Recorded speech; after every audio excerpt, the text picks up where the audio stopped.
It's time for Dirty Story Night. This week, Shane goes on with his sitcom theme where he tackles Schmidt from New Girl.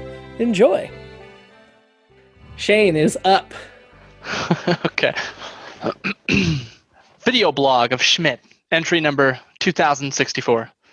I'm not going to lie, last night was weird. I mean, we all know Schmidt happens, but this was some bizarre Schmidt. I got home and Jessica was running around frantically because she wanted to take a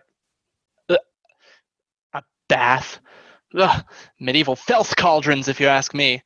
Anywho, she was freaking out because their ex Paul was coming by to grab a tie he left a few years ago. His Nana gifted it to him.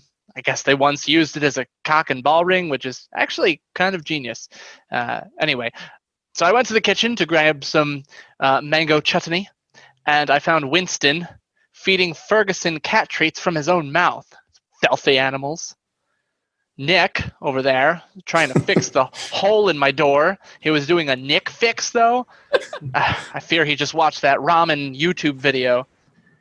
Anyway, after a while, we started drinking, which turned into more drinking, and then Cece showed up, and we all drank more, and this obs turned into a game of True American. Now, here's where it got weird. Cece brought over some crazy liquor from Sweden called Koat. 3 shots in, and we were all naked. Strangely enough, no one seemed to care. And at least I finally got to see his Nick's dingle dangle. Been waiting for that for a long time. Now, we all know Nick has been crushing on Jess again, but he was taking it too far. He was just doing the helicopter with his doodle in her face.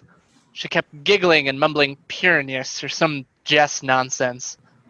And over in the kitchen, Winston was getting intimate with Ferguson. He'd spread what I only assume is chicken salad on his anus. He was letting the cat lick it off. He kept yelling, "Prank!" as if that would somehow make it less disgusting. Although I'm no better, I suppose. I stuck my manhood through the hole in the door that Mick failed to fix properly. I prayed that Cece was on the other side of that door because someone started going ham on the tip. Well, of course, it turns out it was outside Dave. He was all teeth, no lip. I'm still raw from the whole ordeal. Now, during all this, no one noticed or remembered when he slipped in, but suddenly there was a loud thud that shook the whole loft. Everyone stopped what they were doing and looked over to where the sound came from. And standing there on all 3 legs was Tran. Horsecock would have been an understatement. This thing was at least 2 feet long and as thick as a 2-liter. It was like we were in a trance. Everyone was just drawn to it. And we all started touching and rubbing and sucking on it. I still don't know why, but he was completely covered in baby oil. It was as if he knew this was going to happen. Anyway, this is where the night took a drastic turn.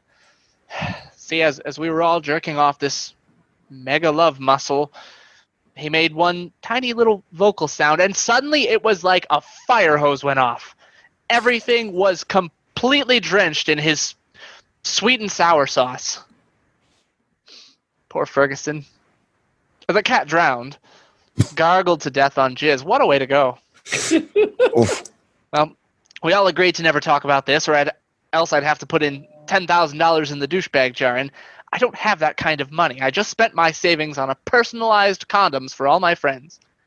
Anyway, I need to go dump more buckets of cum out the window. We're still cleaning the place up.